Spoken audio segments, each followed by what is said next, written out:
আসসালামু আলাইকুম রহমতুল্লাহ। Welcome to Molla news TV. Molla news টিভির পক্ষ থেকে বাংলাদেশের প্রত্যেকটি নাগরিকদের জন্য এই নিউজটি খুবই গুরুত্বপূর্ণ, কারণ এখনকার নিউজের মধ্যে আমরা যে বিষয়গুলো জানাবো সেটি হচ্ছে বাংলাদেশে এখন পর্যন্ত জনপ্রতিনিধিদের মধ্যে বহাল রয়েছে শুধুমাত্র ইউনিয়ন চেয়ারম্যান ও মেম্বার। তাদেরকেও অপসারণের ঘোষণা চলে এসেছে। এখন শুধু লিস্ট পাবলিশ করবে প্রজ্ঞাপনের মাধ্যমে, সেটিও আমরা এই চ্যানেলের মাধ্যমে সবার আগে আপনাদের কাছে পৌঁছে দেব। প্রায় ৩,৫০০-এর মতো ইউনিয়ন চেয়ারম্যান ও মেম্বার মিলিয়ে একসঙ্গে অপসারণ অর্থাৎ বাতিল করে সরকারি প্রশাসক নিয়োগ দিতে চলেছেন সরকার।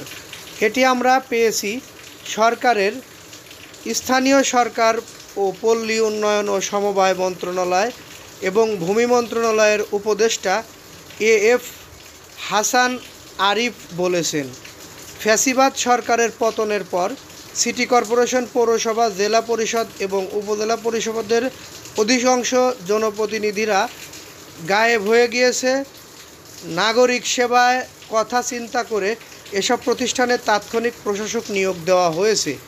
এখন শুধু রয়েছে ইউনিয়ন পরিষদ চেয়ারম্যান ও মেম্বার, তাদেরকেও বাতিল করে সেখানে প্রশাসক নিয়োগ দিয়ে বাংলাদেশের জনগণের সেবা বহাল রাখবে, অর্থাৎ সেবা চালু রাখার জন্যই এটি পরিকল্পনা করেছে। হয়তো আগামীকাল পরশুর মধ্যে আমরা পেয়ে যাব ৩,৫০০ ইউনিয়ন চেয়ারম্যান ও মেম্বারের লিস্ট।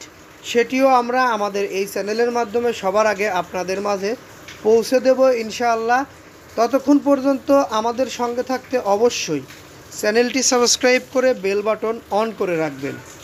আপনি আপনার ইউনিয়নের নাম এবং আপনার ইউনিয়নের চেয়ারম্যান সম্পর্কে যদি কোনো মতামত থাকে অবশ্যই কমেন্ট বক্সে জানিয়ে যাবেন, কারণ আপনাদের কমেন্ট বক্সের যে মতামত সেটি কিন্তু অনেক সময় বিবেচিত হয়।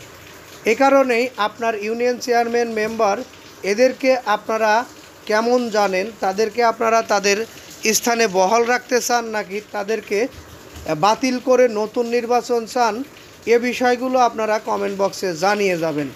সরকারের পক্ষ থেকে যে সিদ্ধান্তটা এসেছে সেটি আমি আপনাদেরকে জানালাম। প্রায় ৩,৫০০-এর মতো ইউনিয়ন পরিষদ চেয়ারম্যান ও মেম্বার বাতিলের ঘোষণা এসেছে। সেটি হয়তো আগামীকাল পরশুর মধ্যে প্রজ্ঞাপনের মাধ্যমে লিস্ট প্রকাশ করা হবে। আমরা মোল্লা নিউজ টিভির মাধ্যমে আপনাদের কাছে সেই লিস্টটি পৌঁছে দেওয়ার চেষ্টা করব। যারা আপনারা লিস্টটি পেতে ইচ্ছুক তারা আমাদের মোল্লা নিউজ টিভির পেজে গিয়ে পেজটি ফলো করে রাখবেন, কারণ ৩,৫০০ মানুষের নাম বা ইউনিয়নের নাম মুখে বলা সম্ভব না। আমরা আমাদের পেজে সেটি পাবলিক করে রাখব, আপনারা আমাদের পেজ থেকে সেটি দেখতে পারবেন। এ কারণেই আপনারা আজই আমাদের মোল্লা নিউজ টিভি পেজে গিয়ে আমাদের পেজটি ফলো করে রাখবেন। এতক্ষণ পর্যন্ত যারা আমাদের নিউজটি দেখলেন তাদেরকে বলবো নিউজটিতে একটি লাইক দিয়ে দিন, কারণ আপনাদের একটি লাইক আমাদেরকে পরবর্তীতে ভিডিও বানাতে আগ্রহী করে তোলে। এই ছিল এখনকার মতো। পরবর্তী নিউজের অপেক্ষায় থাকুন। ততক্ষণ সকলেই সুস্থ থাকুন, ভালো থাকুন। আসসালামু আলাইকুম।